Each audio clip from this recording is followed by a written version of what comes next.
Ustazah yang dimuliakan oleh Allah, insya Allah kita akan belajar hari ini bareng-bareng ya tentang sebuah metode mengajarkan Al-Quran kepada anak. Masya Allah. Nah, ini saya akan sedikit berbicara tentang apa yang pernah kita alami dari pengalaman-pengalaman kami menemani anak-anak di Sekolah Alam Tahfiz Unggulan, dan mudah-mudahan ada sesuatu yang bisa kita bagi ya, kalaupun itu adalah sesuatu yang bermanfaat, maka kami dengan senang hati membaginya. Mudah-mudahan ini menjadi sebuah amal jariah, dan mudah-mudahan amal jariah yang sedikit ini Allah Subhanahu wa taala berikan keberkahan. Akhwati fillah rahimani wa rahimakumullah, ketahuilah bahwasanya sebelum kita melangkah lebih jauh, kenapa kita harus mengajarkan Al-Quran kepada anak-anak, maka jadikan dalam diri kita itu sebuah mindset dalam diri kita bahwasanya yang namanya mengajarkan Al-Quran kepada anak-anak itu adalah bukan sebuah hal yang remeh-temeh, tetapi itu adalah sebuah pondasi yang harus kita lakukan pada diri anak-anak. Subhanallah, sosok-sosok hebat seperti Imam Syafi'i rahimahullah, seperti Imam Ahmad rahimahullah, seperti Imam Malik rahimahullah, seperti Imam Abu Hanifah rahimahullah, seperti Muhammad Al-Fatih rahimahullah, seperti ulama-ulama yang lain yang hebat yang zaman dahulu kala mereka memiliki karya-karya yang sangat gemilang, tidaklah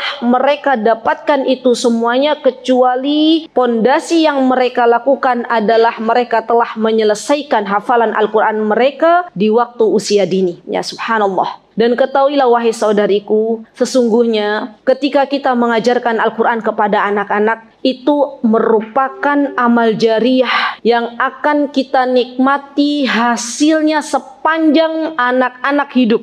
Bisa dibayangkan guru-guru Al-Quran mengajarkan anak-anak membaca Al-Fatihah sehingga anak-anak menghafalkan surah Al-Fatihah dan dipakai sepanjang hidupnya untuk sholat, maka kita akan mendapatkan pahalanya. Subhanallah. Kenapa anak-anak itu, teman-teman, yang paling penting kita tancapkan dalam diri mereka adalah Al-Quran terlebih dahulu? Karena ketika mereka belajar Al-Quran, maka Allah akan mudahkan segala ilmu yang lainnya. Ya subhanallah. Jadi Al-Quran merupakan pokok pondasi yang memang harus dimiliki oleh anak-anak. Bahkan subhanallah, yang namanya Al-Quran itu, kalau dihafal sejak dini, maka Allah akan campurkan hafalan Al-Quran pada diri anak-anak dengan daging dan darahnya. Subhanallah. Coba saya mau tanya ustazah, dulu waktu TK, ustazah hafal nggak surah Al-Ikhlas? Hafal ya, insya Allah ya. Surah Al-Falaq, surah An-Nas, surah Al-Fatihah.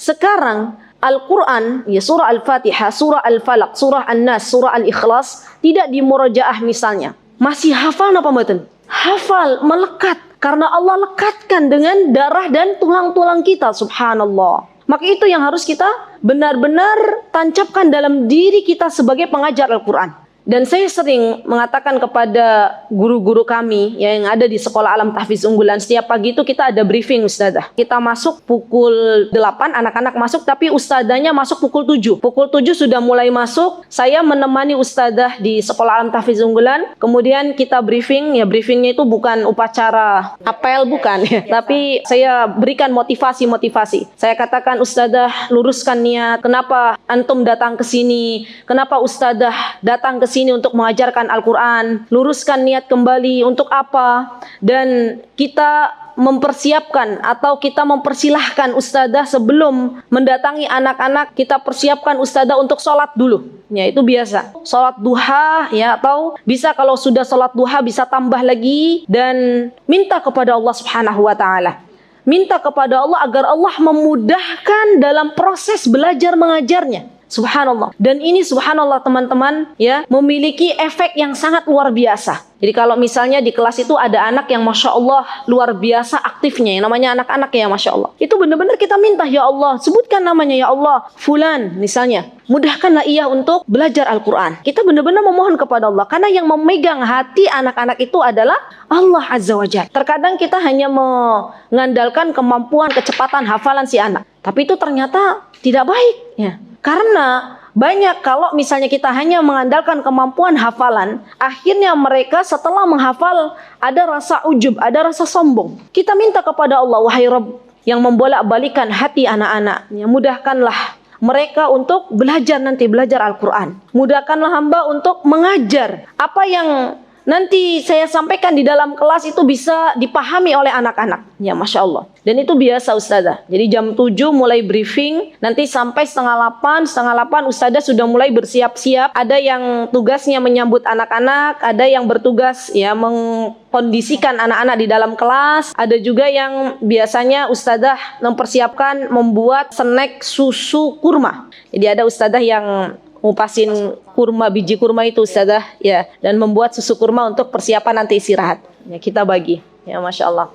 Nah, ini yang kita lakukan selama ini. Kemudian ketahuilah Ustazah semuanya bahwasanya yang namanya karakter anak-anak di dalam menghafal Al-Quran itu ada beberapa karakter. Pertama, ketahuilah bahwasanya anak-anak itu, mereka itu adalah rojulun kabir fi surat tiflin saghir. Mereka itu adalah orang besar di dalam casing anak kecil.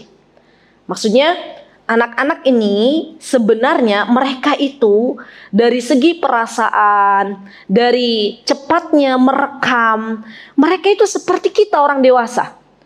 Buktinya apa? Kalau misalnya kita kasih hadiah, mereka senang. Kalau kita marah-marahin, ada anak kita marah-marahin, anak-anak kira-kira mau nggak? Nggak mau. Kita cuekin, mereka mau nggak? Nggak mau. Sama. Mereka itu seperti kita, cuman casingnya aja anak kecil. Ya. Jadi ketika kita katakan dalam diri kita, oh anak-anak itu kemampuannya dalam merekam, apalagi karakter anak itu adalah dia merekam segala sesuatu. Ya, subhanallah. Mereka belum bisa membedakan anak-anak usia 3 tahun sampai 6 tahun belum masuk dalam usia tamyiz. Usia tamyiz itu usia 7 tahun. Dia bisa membedakan ini baik, ini buruk. Usia 3 sampai 6 tahun itu dia semua yang ada di depan, apa yang didengarnya direkam sejelas-jelasnya di dalam otaknya. Pernah lihat anak-anak usia 3 sampai 6 tahun Ustazah? Keluar rumah dengar lagu dangdut misalnya, pulang ke rumah itu udah hafal, betul. Hafal kan? Terekam dengan jelas. Ada kata-kata oleh-oleh dari temannya yang gak baik-baik itu dibawa pulang ke rumah. Ditanya oleh uminya, kamu paham gak apa itu? Gak paham. Kemudian apalagi contohnya misalnya anak-anak, dia keluar misalnya ya, ikut belajar Al-Quran, pulang-pulang sudah nyantol hafalan Al-Qurannya. Itulah anak-anak. Dia merekam segala sesuatu, ya Masya Allah.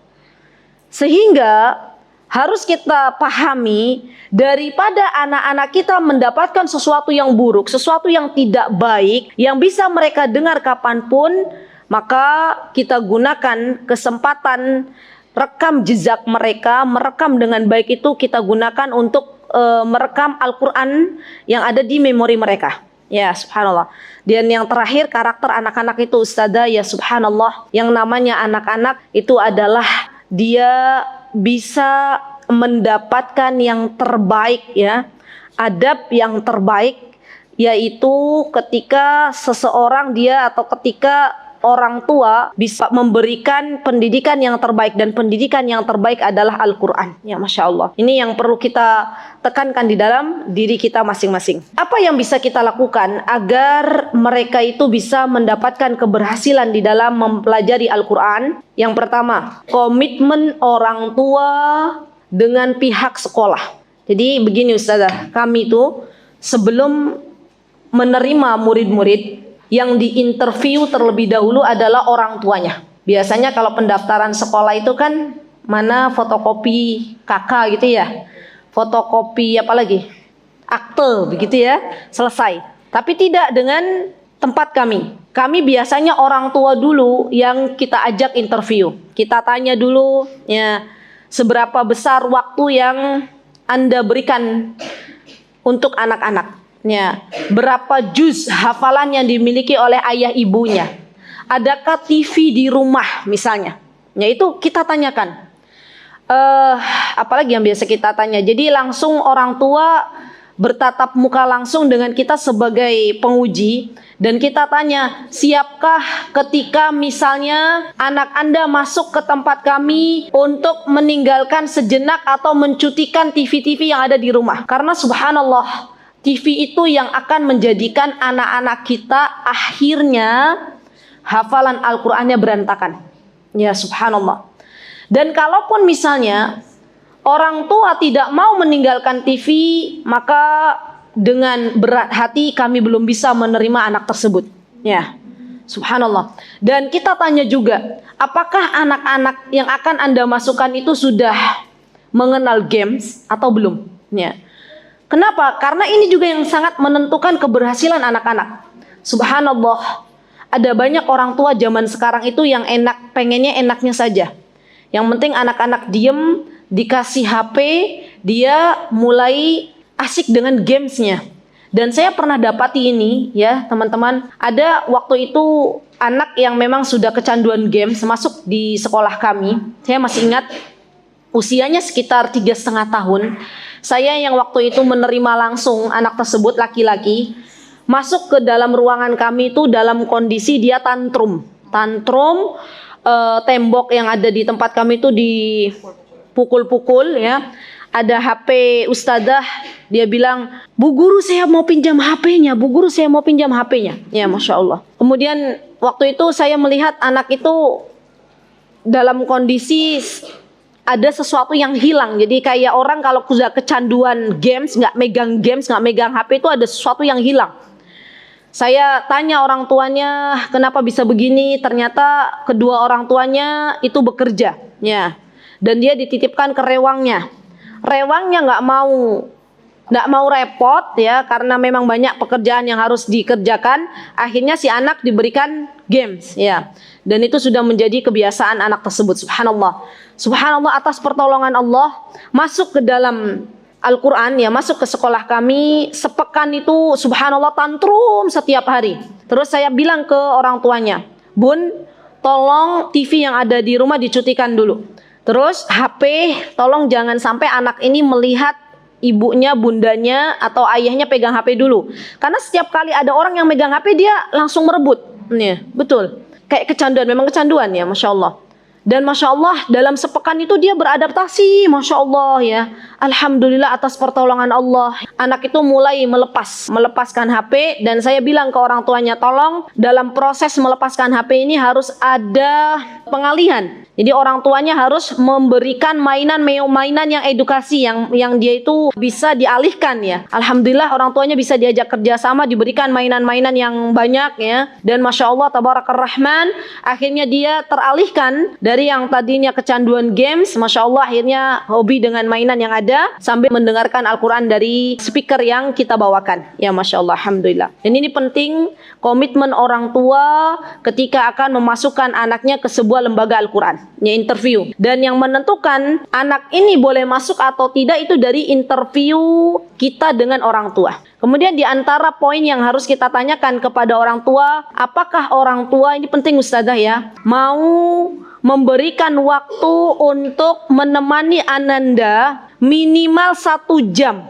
Minimal 1 jam ketika anak-anak pulang ke rumah. Jadi kan kadang ada banyak tuh orang tua yang bekerja dari pagi sampai sore. Minimal 1 jam setelah maghrib misalnya, ya, ditemani Ananda untuk mempersiapkan hafalan barunya dan murajaah. Masya Allah Tabarakar Rahman, saya menemukan ada kondisi anak yang orang tuanya bekerja, tapi dia Masya Allah orang tuanya punya komitmen yang sangat luar biasa. Setiap ba'do maghrib dengan ba'do subuh itu benar-benar memberikan quality time untuk anaknya. Tidak memegang HP, menemani anaknya untuk menghafal Al-Quran. Masya Allah Tabarakar Rahman, anaknya sekarang sudah punya 5 juz Al-Quran. Ya Masya Allah. Dan ini yang Masya Allah ya, menjadikan sebuah keberhasilan dalam diri anak-anak. Jadi adanya kerjasama yang sangat luar biasa sekolah dengan orang tua. Ya Masya Allah. Oh iya, saya belum bercerita tentang orang tua. Ini ada orang tua Ustazah semuanya. Ada di kami itu usianya baru 5 tahun. Jadi caranya begini. Usianya 5 tahun sudah selesai kurang lebih 17 juz. Bukan karena kami sebagai lembaga, bukan sama sekali. Ini semua murni karena pertolongan Allah dan karena orang tuanya. Jadi orang tua beliau ini adalah ustadzah di sekolah lain, sekolah Al-Quran, sekolah SD lain di luar. Nah beliau, orang tuanya mengajar dari pagi sampai zuhur, pulang ke rumah. Kemudian setelah itu pernah juga ya orang tuanya adik Konita ini sharing di tempat kami. Kata beliau, saya itu ngaji ustadzah. kayak ngaji keras. Kalau ada kan membaca buku keras ya. Ini ngaji, beliau ngaji keras. Misalnya juz amma, ya beliau ngaji aja amma yatasaalun terus. Jadi si anak ini bukan mendengarkan kaset tapi mendengarkan suara orang tuanya. Itu sampai sore. Sore berhenti, anaknya bermain, boleh bermain dengan teman-teman sebayanya. Ba'da maghrib dilanjutkan lagi. Masya Allah, 17 juz Ustazah. Dan pernah waktu itu tamu berkunjung ke tempat kami dan adik Konita ini diuji, alhamdulillah lancar ya Masya Allah. Itu karena memang orang tuanya benar-benar punya sebuah komitmen yang sangat luar biasa. Jadi dikembalikan lagi kepada orang tuanya. Jangan sampai Ustazah, kita sebagai sebuah lembaga Al-Quran mendapati orang tua yang menjadikan lembaga Al-Quran itu seperti tempat laundry. Baju kotor dimasukkan, diambil sudah bersih. Jangan. Kita bilang ke orang tua, kita itu sebagai partner bagi kalian orang tua. Sehingga tidak bisa memfokuskan anak-anak hanya belajar di sekolah. Tapi lebih dari itu, mereka juga harus benar-benar diberikan waktu di rumah bersama orang tuanya. Kalau misalnya ada orang tuanya bilang begini, Ustazah tapi kan kita itu belum lancar untuk menghafal Al-Quran, untuk membaca Al-Quran. Baik bun, kalau begitu kita siapkan nih speaker Al-Quran. Tolong dibawa pulang.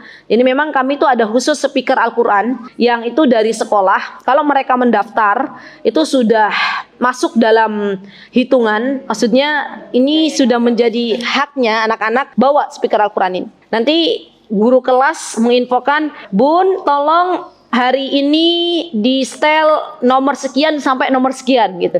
Tinggal dipencet saja, sudah. Anak-anak bermain, dengar. Kenapa Ustazah mereka itu banyak mendengar? Karena subhanallah, Allah subhanahu wa ta'ala menjadikan ya waja'alnakumus sam'a wal absar. Allah azza wa jalla menjadikan as-sama', mendengar itu lebih dulu daripada penglihatan. Janin yang ada di dalam rahim ibunya itu sudah bisa mendengar sebelum mereka melihat. Subhanallah, anak-anak yang aktif Ustazah, ya anak-anak yang aktif, yang luar biasa aktifnya, namanya anak-anak itu usia 3 sampai 6 tahun, enggak bisa yang namanya duduk setengah jam. Baru duduk 5 menit sudah muter-muter kayak kitiran. Pernah nggak ada anak-anak yang begitu? Maka yang kita buat adalah kita optimalkan mereka untuk banyak mendengar. Kalau Ustazah lihat di tempat kami itu di setiap kelas ada seperti multimedia dan itu anak-anak main kayak kitiran, kita terus saja kita setel murotal syekhnya ada, mulutnya kelihatan, mereka kadang diem kan capek tuh habis muter-muter sampai lihat begini gitu ya.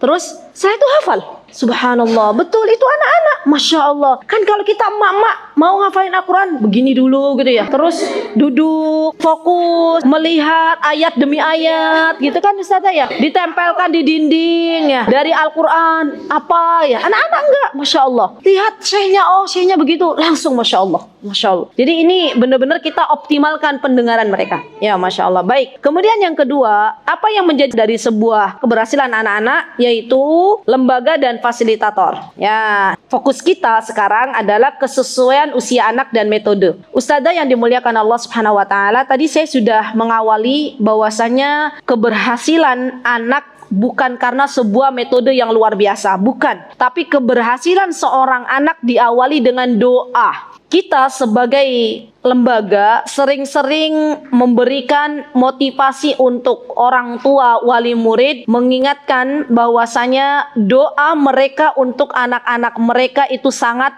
penting. Sehingga kita katakan, Bun, mohon doakan Ananda. Atau kita japri, Bun, mohon doakan Ananda ya. Karena sepertinya sepekan ini ada halangan, Ananda belum bisa fokus. Mohon didoakan. Jadi japri, setiap guru kelas itu japri. Kalau misalnya ada anaknya bermasalah di kelas, kita japri bundanya. Kita katakan tolong doakan. Ya, sehingga terkadang yang namanya ibu-ibu, emak-emak, umi-umi kan Masya Allah banyak sekali ya. Dan kalau di japri begitu jadinya ingat, oh iya, selama ini lupa ya untuk mendoakan anaknya, didoakan ya. Dan itu tadi yang kedua adalah ustazahnya. Ustazahnya ikut mendoakan. Sebelum bertemu dengan anak-anak, sholat minta kepada Allah Subhanahu wa taala kemudahan dalam setiap langkahnya. Baik. Kemudian ya tadi doa adalah metode terbaik dan hadiah terindah. Ya anak merasa dihargai dan diakui, Masya Allah. Yang kedua adalah doa di waktu mustajab. Nah ini penting juga nih. Jadi kita sering mengajarkan kepada anak-anak juga, kalau pas hujan turun besar gitu ya di sekolah, kita bilang ke anak-anak, nak, lihat hujan turun besar, Masya Allah. Kita doa ya, Allahumma sayyiban nafi'an.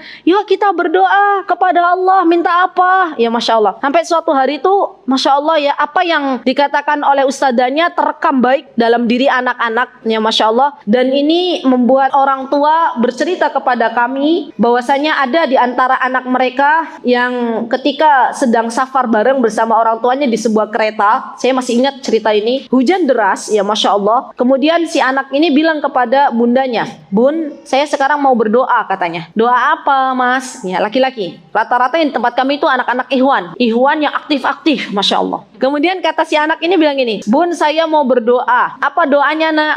Mau besok kita masuk surga bareng. Ya, Masya Allah. Karena kata ustazah, bilangnya begitu. Kata ustazah, kalau hujan deras itu waktu mustajab untuk berdoa. Kata bundanya, saya itu sejak ya dengar anak saya bilang begitu, saya sama ayahnya, ya sama suaminya itu nangis sepanjang perjalanan, katanya, ya Masya Allah. Jadi kita sering ingatkan anak-anak, sering ingatkan orang tua bahwasanya subhanallah doa itu adalah sebuah hal yang sangat luar biasa. Ya, jangan kita anggap remeh sebuah doa, ya Masya Allah. Karena yang namanya kesuksesan seorang anak, ya Masya Allah, tidak lain, tidak bukan, ya itu karena doa orang tua. Ya Masya Allah. Di sepertiga malam terakhir, saat hujan, ya saat safar, kita terus. Misalnya mau liburan nih Ustazah, mau liburan, kita tuh bukan hanya memberikan pengumuman. Liburan kan biasanya begitu ya. Liburan sampai hari ini, sampai tanggal sekian, masuk kembali begini. Kita bilang, bagi yang mau mudik, bagi yang mau safar, semoga perjalanannya lancar. Dan jangan lupa untuk banyak berdoa. Ya kita ajarkan adab-adab itu kepada orang tua. Sehingga orang tua paham,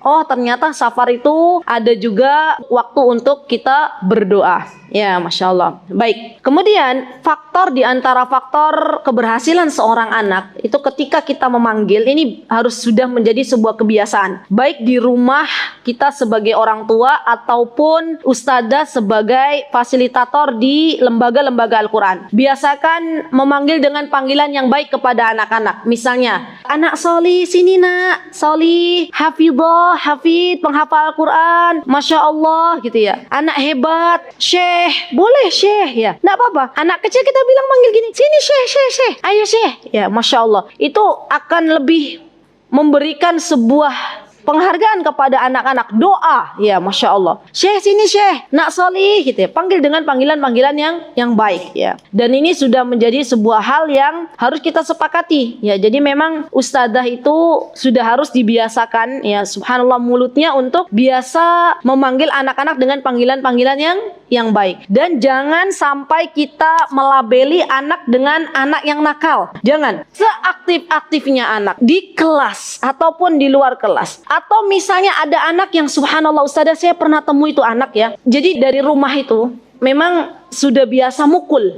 Ada anak lewat gitu ya, terus dipukul, blek. Ya Allah, nangis ya. Terus setelah itu nanti ada lagi yang lewat perempuan ya, dipukul lagi. Masya Allah. Terus ustadzanya biasanya ngelus dada. Masya Allah, nak Solih, sini nak gitu ya. Tetap dipanggilnya Solih walaupun begitu. Terus kita bilang, nak, tangan itu untuk apa nak? Tangan itu untuk apa? Dia tahu. Tangan tuh untuk makan ustadzah. Tangan tuh untuk nulis ustadzah. Kok tadi mukul? Hehehe. Dia pada ketawa. Ya sudah, nanti nggak usah mukul ya nak ya. Pakai tangannya untuk nulis, pakai tangannya untuk makan ya. Terus subhanallah, pendidikan karakter ini ustadzah yang kita tancapkan dalam diri anak-anak itu butuh proses. Nggak bisa sehari, 2 hari, 3 hari, nggak bisa. Tapi itu akan membekas dalam diri anak-anak. Duduk nak kalau makan nak ya. Makan pakai tangan kanan. Solih, Masya Allah. Terus nanti itu akan menjadi sebuah kebiasaan dalam diri anak-anak. Baik.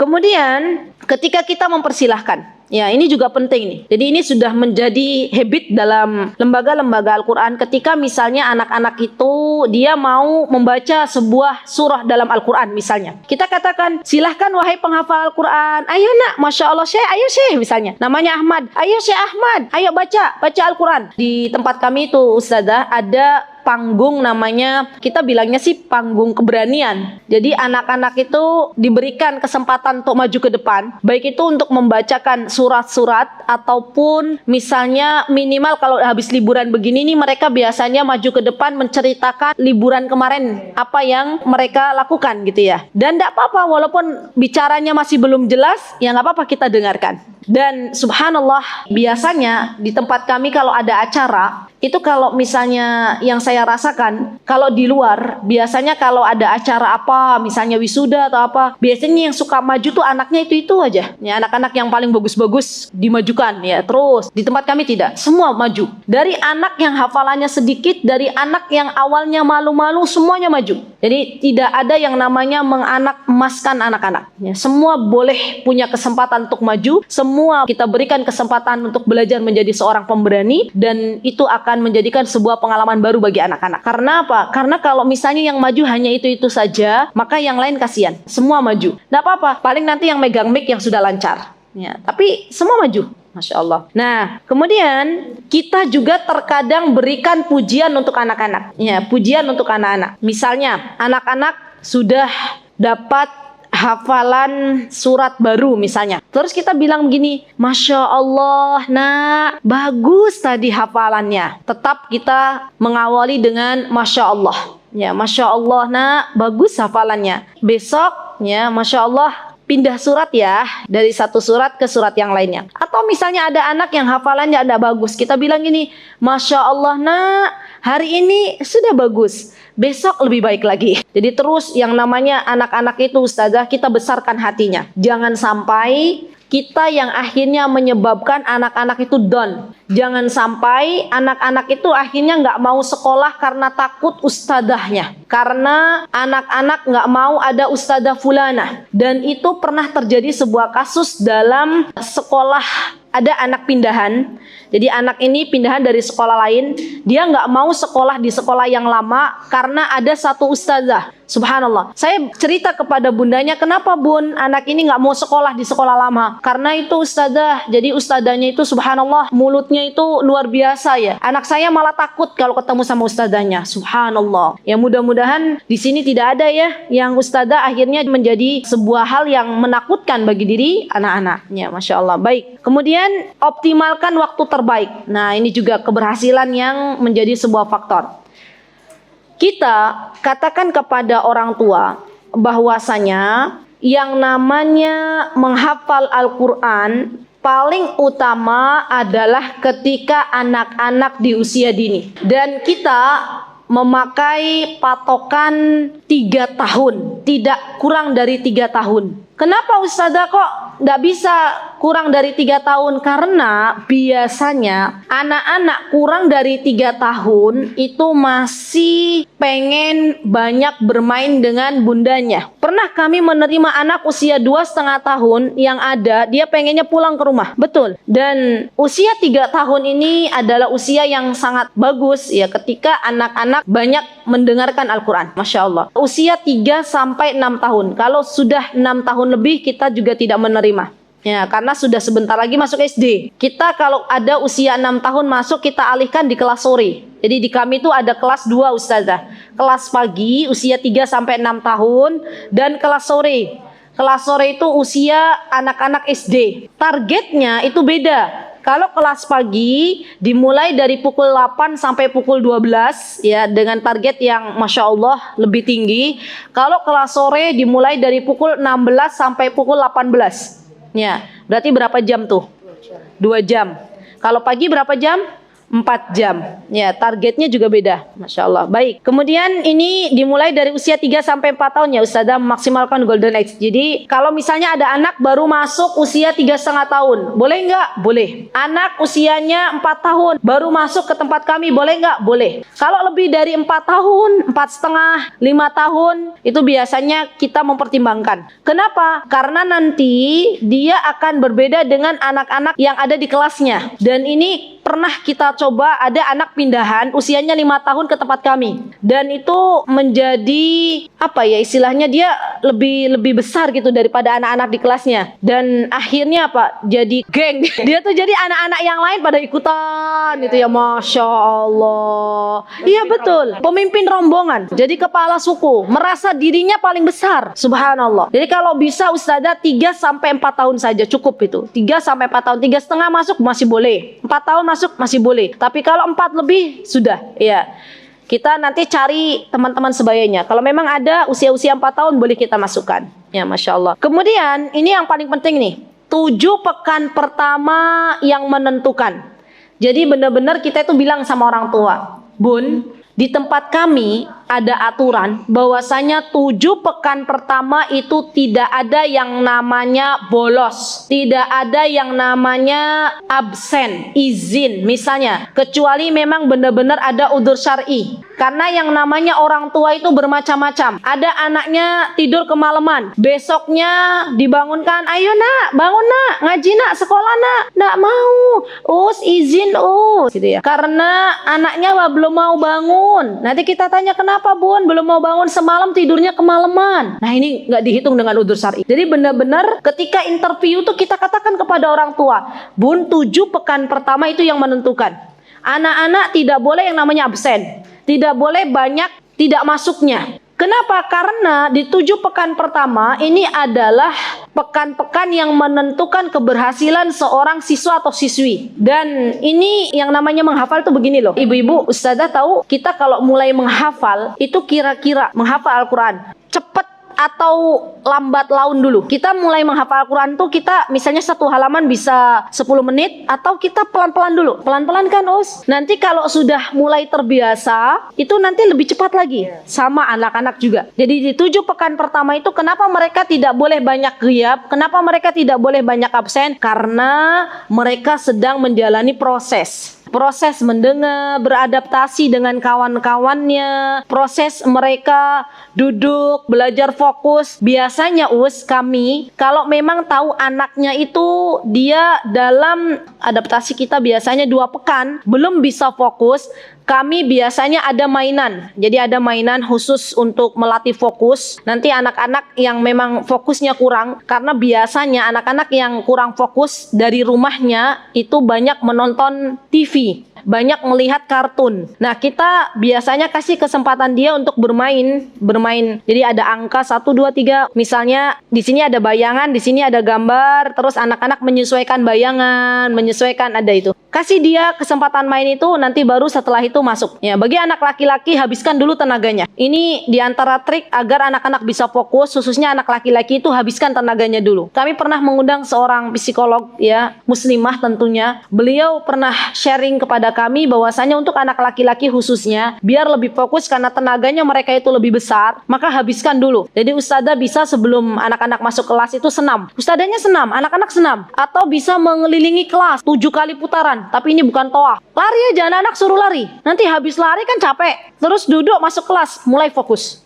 Udah capek duluan, nanti masuk kelas fokus biasanya. Kenapa anak-anak itu nggak bisa fokus? Karena tenaganya masih banyak. Jadi habiskan dulu tenaganya. Atau ustazah misalnya tahu trampolin, sediakan tuh trampolin, anak-anak suruh main, loncat-loncat, nggak apa-apa. Atau apa yang bisa menghabiskan tenaga mereka. Ya, terus mereka masuk, insya Allah bisa fokus.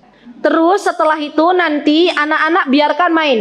Kami tuh ada ini loh, ustazah, mungkin ustazah Sari tahu ya, pernah kita beli kayak engklek modern ya kayaknya ya. Bukan, kalau kita kan engklek dulu di tanah. Itu kita beli itu, pernah beli. Terus anak-anak tiap pagi itu suruh main itu. Ya engklek, terus jongkok, kan ada tuh. Wajib itu, mainan wajib. Setelah mainan selesai, kalau belum waktu jam 8, mereka biasanya kita ada ustadzah yang memang tugasnya di depan, ada tugasnya untuk menemani anak-anak. Senam bareng. Ya senam, ada kan senam fokus. Senam bareng, nanti insya Allah setelah senam selesai anak-anak mulai lari-lari. Ayo nak, selesai udah capek, masuk kelas. Insya Allah bisa fokus. Jadi jangan anak-anak datang ke sekolah langsung masuk kelas. Itu masih banyak tenaganya. Yang ada akhirnya tidak bisa fokus. Baik. Nah, penghambat proses. Ini penting nih ustazah untuk dicatat. Ya, ada namanya ghaib. Ghaib itu maksudnya absen.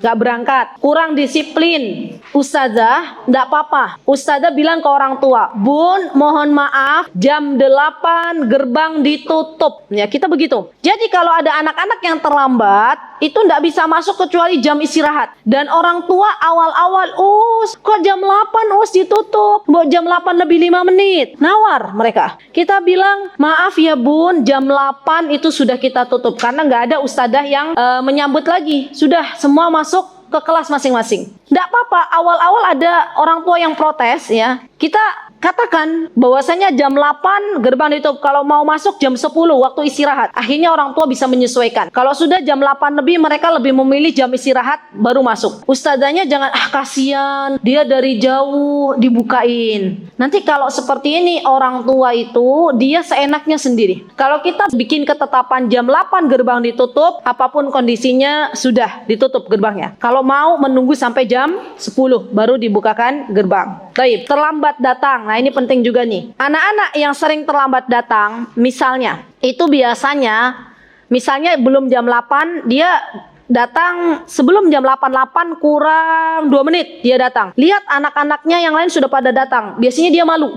Ya, yang ada malu. Kok teman-teman sudah banyak yang datang, sudah pada duduk. Kan kami ada yang namanya klasikal, Ustazah. Jadi kami di antara program kami, tadi mungkin sudah dibicarakan oleh Ustaz Hanan. Di antara program kami, sebelum anak-anak masuk kelas, itu ada klasikal. Apa isinya klasikal? Anak-anak dijoglo, duduk bareng. Di antaranya materi yang kita berikan adalah berkisah. Ya, semua ustadzah yang mengajar di sekolah alam tahfiz unggulan harus bisa berkisah. Gimana kalau kita malu-malu? Panggil siapa yang bisa berkisah, nanti berikan kayak seperti ini ya, pelatihan.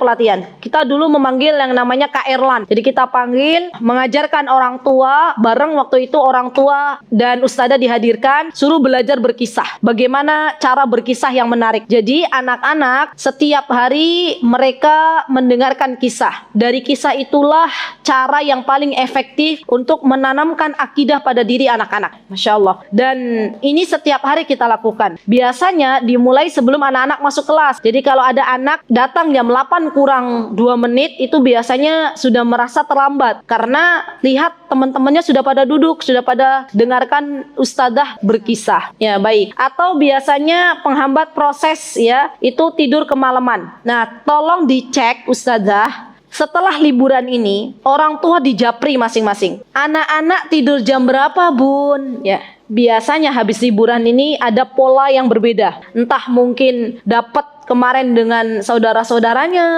akhirnya yang biasanya tidurnya cepat jadi malam. Dan biasanya kalau sudah tidur malam, ini anak-anak siangnya rewel. Dia di sekolah itu ada aja, Masya Allah. Ya, karena sebenarnya lelah. Dan kami kalau ada anak yang rewel sekali, itu biasanya kita bilang ke orang tuanya, Bun, mungkin badannya nggak enak, coba diterapi gitu, dipijit atau di apa. Nanti setelah itu Masya Allah, apalagi habis safar, kalau sudah diterapi, dipijit, nanti Masya Allah tidurnya bisa nyenyak, dan di sekolah juga jadi tidak rewel. Ya, Masya Allah. Baik. Nah, ustadzah yang dimuliakan Allah Subhanahu wa taala, disiplin waktu ini juga penting. Ya. Ustadzah, kalau misalnya kita memiliki kesepakatan dengan lembaga datang jam 7, pulang jam 1, itu harus kita tepati. Jadi jangan sampai kita kesepakatan dengan lembaga jam 7, kita datangnya setengah 8. Ya, itu namanya mencuri waktu. Jadi jam 7, kalau bisa sebelum jam 7 sudah datang. Ya. Dan pulang jam 1. Ya, jangan sampai setengah 1 sudah pulang. Apa yang biasanya kita lakukan ustazah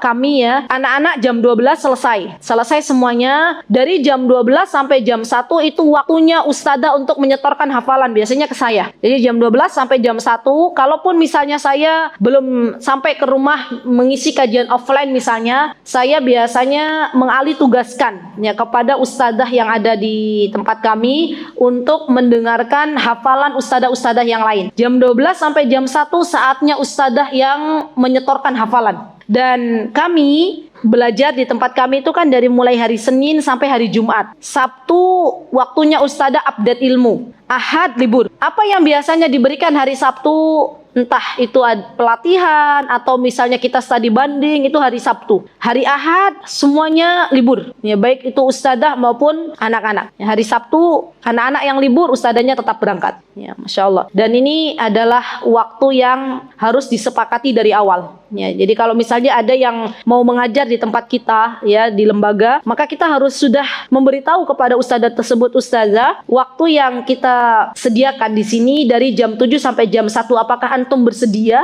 untuk datang tepat waktu? Hari Sabtu adalah waktu untuk ustazah tetap datang, misalnya ya. Kalau misalnya calon ustazah mengiyakan, maka kita terima. Tapi kalau misalnya kayaknya saya nggak bisa kalau datang jam 7, maka mohon maaf ya, dengan berat hati kami belum bisa menerima ustazah untuk mengajar di tempat kami. Ya enggak apa-apa. Baik ya. Baik. Kemudian ini ya, subuh waktu murojaah terbaik. Nah, ini juga yang menentukan. Jadi ustazah perlu adanya kerjasama dengan orang tua. Kita katakan kepada orang tua, Bun, tolong anak-anak diberikan kesempatan ya sebelum anak-anak sibuk dengan aktivitasnya, setelah subuh duduk bareng dengan ibunya, dengan ayahnya, duduk bareng melingkar, bikin halakoh di rumah masing-masing untuk murojaah bareng. Dan ini harus diikuti oleh semua keluarga, nggak bisa satu-satu, harus satu paket. Jadi bukan hanya anak-anak yang menghafal, tapi orang tuanya juga ikut menghafal. Habis subuh duduk bareng setelah zikir pagi untuk bareng-bareng murojaah hafalan. Orang tuanya juga ikut duduk. Kenapa kita katakan orang tuanya harus ikut duduk? Karena kalau orang tuanya sibuk sendirian di dapur, ibunya sibuk di dapur, bapaknya sibuk depan komputer, mesti anaknya bilang begini, nah ayo nak murojaah, abi depan komputer, umi di dapur. Tapi kalau orang tuanya duduk bareng, itu artinya kita memberikan teladan yang baik untuk anak-anak. Duduk bareng-bareng setengah jam saja, nggak banyak waktunya, setengah jam. Duduk bareng sampai setengah 6. Kalau subuhnya sampai setengah 5, sampai jam 5 sudah zikir pagi, sudah zikir surat, berarti kan jam 5 sampai setengah 6 tuh. Duduk bareng, melingkar, murojaah apa yang sudah dihafal. Murojaah bareng, orang tua duduk, ibu, bapak, anak-anak duduk. Dan ini kesepakatan antara lembaga dan orang tua. Ya, nanti kita tanya, tadi murojaah bareng nggak ke anaknya? Kita tanya ke anaknya, nah tadi habis subuh apa yang dilakukan? Biasanya anak-anak jujur.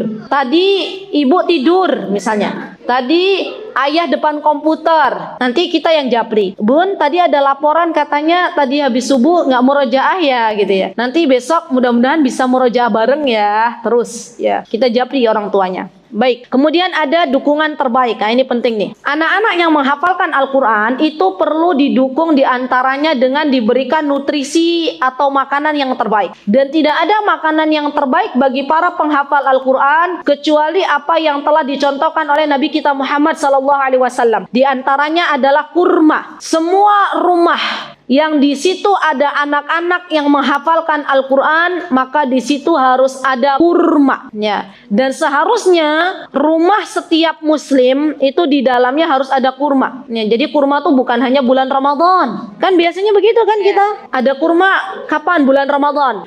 Selain bulan Ramadan adanya manisan. Selain bulan Ramadan adanya gorengan misalnya. Jadi kurma tuh harus ada. Kurma, susu kambing, madu, kismis. Catat baik-baik. Kenapa kismis dibawa-bawa? Karena kismis itu adalah makanan yang bisa menguatkan hafalan. Jadi memang ada makanan-makanan yang bisa menguatkan hafalan. Ada yang cepat hafalan itu akhirnya jadi lupa. Nih ibu-ibu, yang bisa melupakan hafalan diantaranya adalah banyak makan pedas. Betul, pedas berlebihan itu hafalannya, makanya orang-orang Arab itu kan jarang makan pedas. Orang Arab asli itu kalau bikin sambel, paling pol bikin sambel apa Bu? Tomat, bawang putih, sudah. Itu sambelnya mereka. Kemudian ada yang bisa mempercepat hilangnya hafalan. Terlalu asam itu hafalannya jadi luntur. Yang bisa menguatkan hafalan diantaranya kismis. Jadi dulu orang-orang zaman dahulu seperti Imam Syafi'i, Imam Ahmad, kalau teman-teman baca di kitab-kitab mereka, itu mereka biasa bawa bekal kismis. Jadi ibu-ibu nanti di dalam tasnya tuh isinya diantaranya kurma, ya, kismis, madu juga anak-anak bagus, sama susu kambing. Susu kambing insya Allah kalaupun misalnya yang murni kan ada ya, itu lebih baik. Yang murni itu lebih baik. Kalau nggak ada bagaimana, yang bubuk juga nggak apa-apa. Ya, nggak apa-apa. Daripada enggak sama sekali. Coba deh tanya atau ibu-ibu mulai menghafal Al-Quran biasanya suka cepat lapar kan, Bu? Anak-anak yang biasanya menghafal Al-Quran biasanya dikit-dikit begini bilang ini, Umi lapar gitu ya. Itu memang proses alamiah, enggak apa-apa. Kita sediakan cemilan-cemilan yang terbaik. Ya sudah nak, makan kismis, makan kurma nak, makan susu kambing, ya, madu. Kita buatkan madu, suruh minum anak-anak. Jadi anak-anak menghafal Al-Quran tuh yang namanya cemilannya bukan es mambo, apalagi es boba. Kita bikinkan. Enggak apa-apa. Siang-siang dibikinkan oleh uminya madu campur es batu, enggak apa-apa. Ini nak diminum. Kalau misalnya bisa bikin susu kurma kambing, ya tambah es batu juga enggak apa-apa. Itu anak-anak suruh minum, ya masya Allah. Baik. Kemudian ini juga penting nih, menyiapkan hadiah menarik. Jadi ibu-ibu ada 3 hal yang tidak bisa ditolak oleh anak-anak. Catat baik-baik. Yang pertama, anak-anak itu nggak bisa menolak dari yang namanya hadiah. Hadiah. Nggak ada anak-anak tuh yang nolak hadiah. Yang kedua, anak-anak nggak bisa menolak dari yang namanya berkisah. Kisah tuh mereka mau. Nggak ada anak-anak nggak mau, Bun, nggak mau denger kisah, nggak ada. Anak-anak nggak bisa menolak dari yang namanya bermain. Mereka pasti mau yang namanya main. Maka kita ambil salah satu di antara ketiganya, yaitu memberikan hadiah. Jadi ada yang namanya hadiah Al-Quran yang dirindukan oleh anak-anak. Kita biasanya ini bekerja sama dengan orang tua wali murid. Jadi orang tua wali murid kita katakan yang namanya hadiah itu ada hadiah harian, ada hadiah pekanan. Hadiah pekanan kami yang menyediakan, pihak sekolah yang menyediakan. Biasanya hari Jumat itu kita ada yang namanya hadiah. Anak-anak setiap hari Jumat, kan mau libur tuh hari Sabtunya besok. Hari Jumat itu adalah hadiah yang kita berikan untuk anak-anak. Mereka biasanya senang dan jangan pernah melihat dari nilainya. Ya Allah, yang namanya anak-anak itu dibelikan hadiah dengan harga 10.000 saja sudah senangnya luar biasa. Dan itu menjadi kenangan terindah bagi anak-anak. Ya, Masya Allah. Sehingga ini mungkin belum banyak dipraktekkan sekolah-sekolah lain ya. Setiap hari Kamis atau misalnya Ustazah bisa 1 bulan kira-kira untuk 4 pekan ini hadiahnya apa saja. Itu sudah dirancang dari awal. Nanti setiap hari Jumat anak-anak kita katakan, anak-anak ini ada hadiah. Ketika kita memberikan hadiah tersebut, jangan hanya kasih aja hadiahnya, enggak. Kita bilang begini, nah misalnya ada hadiah. Ini hadiah dari Allah. Karena kalian sudah menghafal Al-Quran dari hari Senin sampai hari Jumat, maka Allah kasih hadiah. Ini hadiah namanya hadiah Al-Quran. Ya, senang gak? Senang. Dari siapa hadiahnya? Dari Allah. Anak-anak sudah mulai. Ya. Maka kita ingin anak-anak itu mencintai Allah. Kita katakan hadiah ini dari Allah. Terus, subhanallah, anak-anak sepekan sekali saja diberikan kata-kata yang baik ya. Misalnya ini hadiah dari Allah. Itu akan melekat dalam diri anak-anak bahwasanya Allah itu baik banget ya. Kenapa kita katakan kepada anak-anak bahwasanya Allah itu baik? Agar besok ketika mereka sudah masanya mereka balik, sudah masanya mereka menjadi seorang mukallaf, sudah masanya beban syariat dibebankan kepada pundak mereka, mereka itu akan lebih cepat merespon. Kita pengennya anak-anak yang biasa mencintai Allah ya, ketika ada adzan berkumandang Allahu Akbar, Allahu Akbar, anak-anak langsung menyambut panggilan adzan itu dengan senang hati. Ibu-ibu pernah nggak dicurhatin oleh orang tua, ustazah semuanya, orang tua curhat ke ustazah, ustazah saya punya anak kalau adzan berkumandang saya bengok-bengok, nak sholat, tapi dia tetap aja asik dengan mainannya. Pernah nggak begitu? Pernah. Kenapa biasanya begitu? Kenapa terjadi anak-anak itu lamban dalam merespon adzan? Karena dalam diri mereka belum ada rasa cinta kepada Allah. Ya. Jadi di usia-usia mereka kecil itu kita benar-benar mengajarkan kecintaan kepada Allah lebih dulu daripada yang lainnya. Kecintaan kepada Al-Quran. Maka kita katakan, nah ini hadiah dari Allah. Ini hadiah Al-Quran. Karena kalian telah menghafalkan Al-Quran dari hari Senin sampai hari Jumat, maka kalian berhak untuk mendapatkan hadiah ini. Dan hadiah di sisi Allah lebih baik. Kita jelaskan juga bahwasanya hadiah ini adalah hadiah kecil. Ini hadiah hanya hadiah di dunia yang tidak akan kalian bawa ketika kalian meninggal nanti. Hadiah yang terbaik itu ada di sisi Allah, yaitu surga. Ustazah harus tahu apa yang ada di dalam surga. Ustazah harus paham di surga itu ada apa saja. Sehingga kita bisa menggambarkan kepada anak-anak, nah, kalau kalian rajin menghafal Al-Quran, maka kalian akan dapat surganya Allah. Di dalam surga Allah itu, di sana ada buah-buahan, di sana ada air yang mengalir, di sana ada pelayan-pelayan ya, yang terus melayani kita. Terus kita katakan demikian kepada anak-anak. Sehingga anak-anak itu akan ada gambaran dalam diri mereka bahwasanya surga Allah itu indah. Dan mereka termotivasi untuk mendapatkan surganya Allah Subhanahu wa ta'ala. Baik Ustazah yang dimuliakan oleh Allah, langkah yang selanjutnya di tempat kami untuk mengajarkan Al-Quran kepada anak-anak itu dimulai dari juz 30. Coba saya mau tanya ke Ustazah di sini. Ustazah di sini memakai juz 30-nya dari An-Nas atau dari An-Naba? Jadi dari An-Naba. Baik, saya katakan Ustazah bahwasanya anak-anak itu sebenarnya lebih mudah menghafal dari surah An-Naba daripada surah An-Nas. Coba Ustazah bisa buka An-Naba, itu kan lempeng-lempeng aja, ya kan? A'udzubillahi minasyaitonirrajim. Bismillahirrahmanirrahim. Amma yatasaalun. Gitu kan? Itu pendek. Beda sama An-Nas. Qul a'udzu birabbin.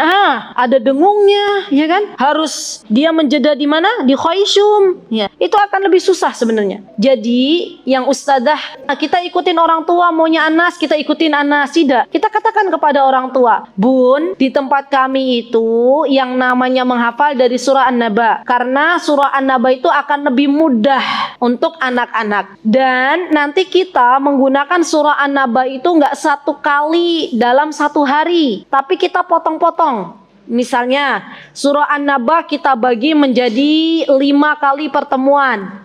Ya, 5 kali pertemuan Ustazah dibagi. Ya, 5 kali pertemuan berarti berapa baris? 40 ayat dibagi 5 berarti berapa ayat? 8 ayat. Ya, 8 ayat kan? 8 ayat itu berapa baris? Coba Ustazah lihat dalam surah An-Naba. Baik, 4 sampai 5 berarti mungkin pertama-tama 4, nanti terakhir 5. Dan Ustazah, untuk pertama kali surah An-Naba, biasanya kan anak-anak kan baru mulai menghafal. Berarti Ustazahnya harus ekstra sabar. Kalau misalnya hari pertama belum sukses, mereka menghafal 4 baris Al-Quran, tidak apa-apa, besoknya diulangi lagi.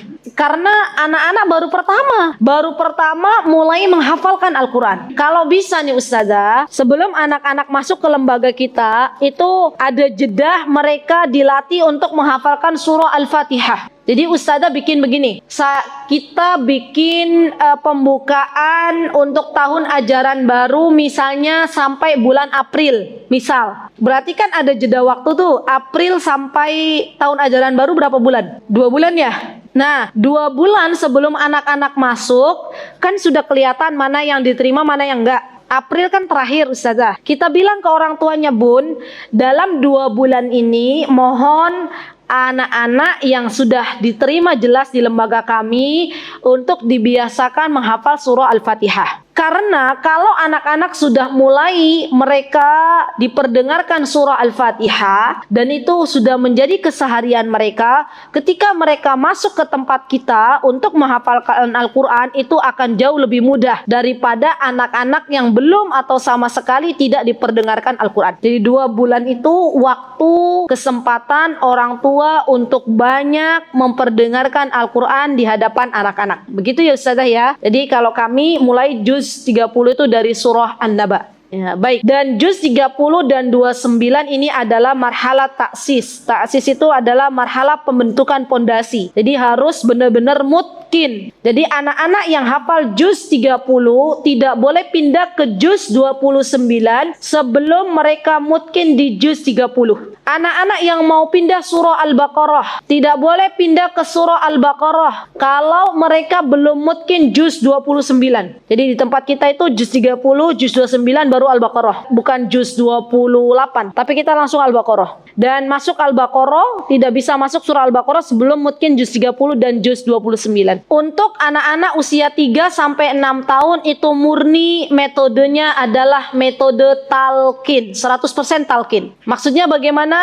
Ustadzahnya mencontohkan terlebih dahulu. Maka dari itu Ustadzah Sari dan tim yang mengelola lembaga dari awal ketika ustadzah masuk masuk ke sebuah lembaga, pastikan bacaan ustadzah harus sudah betul. Jangan sampai ketika mentalkin anak-anak itu panjang pendeknya saja, mohon maaf sekali, belum benar. Tajwidnya belum benar, tahsinnya belum bagus. Ya, karena ini yang nanti akan menjadikan anak-anak panjang pendeknya benar atau tidak. Karena metodenya 100% talqin. Anak-anak belum bisa yang namanya baca tulis. Mulai dari An-Naba ya, sudah ya tadi ya, hadiah per surat. Oh ya, ini ada. Kalau juz 30 selesai, biasanya kami akan memberikan hadiah per juz. Ada juga hadiah per surat. Orang tua di rumah masing-masing menyediakan ada hadiah per surat dan ada hadiah per juz. Bagaimana caranya? Orang tua misalnya, kita bilang ke orang tuanya. Jadi harusnya sebelum masuk ke tahun ajaran baru itu ada kumpulan dengan orang tua. Kita bilang ke orang tua, Bun, nanti tolong siapkan di juz 30 itu ada berapa surat. Ya, ada berapa surat dan dibungkus kecil-kecil hadiahnya. Hadiah per surat dan hadiah per juz. Misalnya, orang tua kan biasanya pengen membelikan sepeda untuk anak-anak, begitu kan? Misal, atau pengen membelikan apa misalnya? Baju misalnya. Nah, jadikan itu sebagai hadiah Al-Quran. Daripada kita hanya membelikan, terus kita memberikan ini nak, hadiah baju gitu ya. Kita katakan ini hadiah Al-Quran. Jadi, satu juz 30 itu ada berapa surat? Nanti bunda-bundanya suruh bikin. Bikin ada hadiah per surat. Dibungkus di sebuah kotak, ditaruh di atas lemari. Anak-anak bisa melihat tapi nggak bisa menjangkau. Terus kita katakan kepada anak-anak, orang tua katakan, nak, itu hadiah-hadiah Al-Quran. Hadiah, ada hadiah per surat, ada hadiah per juz. Hadiah per juz harus lebih besar daripada hadiah per surat. Ya. Jangan sampai hadiah per juz justru lebih kecil daripada hadiah per surat. Selesai An-Naba, mereka berhak untuk memilih hadiah. Silakan pilih hadiah. Hadiahnya hadiah per surat, pilih. Anak-anak senang. Ya, Masya Allah. Anak-anak itu kalau mereka sudah senang, sudah happy dalam menghafal Al-Quran akan lebih cepat. Ya, Masya Allah. Jadi kita biasa memberikan itu kepada orang tua. Yuk kerjasama, Bun. Belikan hadiah-hadiah Al-Quran, bungkus dengan kertas yang ceria misalnya, dan anak-anak biarkan untuk melihat itu ada hadiah per surat, ada hadiah per juz. Ya, Masya Allah. Baik, hadiah besar adalah hadiah per juz. Ya, ini. Kemudian memasuki juz 29. Ya, mulai diajarkan baca tulis. Ya, nggak apa-apa. Kalau misalnya ada orang tua bilang mau anaknya baca tulis Al-Quran, nggak apa-apa, kita ajarkan. Dan pakai metode yang terbaik. Ibu-ibu, ustadzah semuanya boleh memilih metode apapun yang itu sesuai dengan lembaga masing-masing. Saya tidak merekomendasikan sebuah metode tertentu. Yang jelas pasti lembaga sudah mempertimbangkan matang-matang. Ini adalah metode yang terbaik untuk baca tulis anak-anak. Ini adalah metode yang tidak dipakai dan ini adalah metode yang dipakai. Ya, jadi monggo nanti bisa silahkan pakai apa untuk anak-anak baca tulis sehingga anak-anak bisa diajarkan untuk baca tulis Al-Quran. Ini ada kalau di Arab itu biasanya pakai kaidah nuraniyah. Sudah pernah dengar kaidah nuraniyah? Belum. Berarti sudah tahu ya, kaidah nuraniyah itu biasa metode yang dipakai untuk baca tulis anak-anak di Arab. Mungkin kalau di Indonesia ada kayak Baghdadiyah ya. Pernah dengar nggak? Turutan zaman dahulu itu loh, Bu. Oh, ingetan? Nah, itu pakai mirip-mirip ya, seperti itu. Baik. Kemudian mulai diajarkan arti kosakata. Kalau sudah masuk juz 29, kita mulai diajarkan anak-anak kosakata sedikit demi sedikit bahasa Arab. Ya. Kemudian hadiah per surat, hadiah besar per juz. Ya, ini sama dengan juz 30. Nah, di tempat kita, ibu-ibu, ada yang namanya 7 level pembelajaran. Nah, ini penting ya. Yang pertama, ada juz 30, ada juz 29. Jadi satu Al-Quran itu dibagi. Juz 30 level pertama, juz 29 level kedua, Al-Baqarah sampai Al-Imran level 3, An-Nisa sampai Al-Anfal level 4, At-Taubah sampai surah Toha level 5, Al-Anbiya sampai surah Fatir level 6, dan level 7 adalah surah Yasin sampai At-Tahrim. Ya, ini ujiannya per level ada 2 kali ujian. Ada ujian tengah semester, ada ujian 1 semester ya. Dan rihlah, biasanya kita ada rihlah Quran. Jadi kayak semacam apa ya, kalau di sekolah itu ustadzah,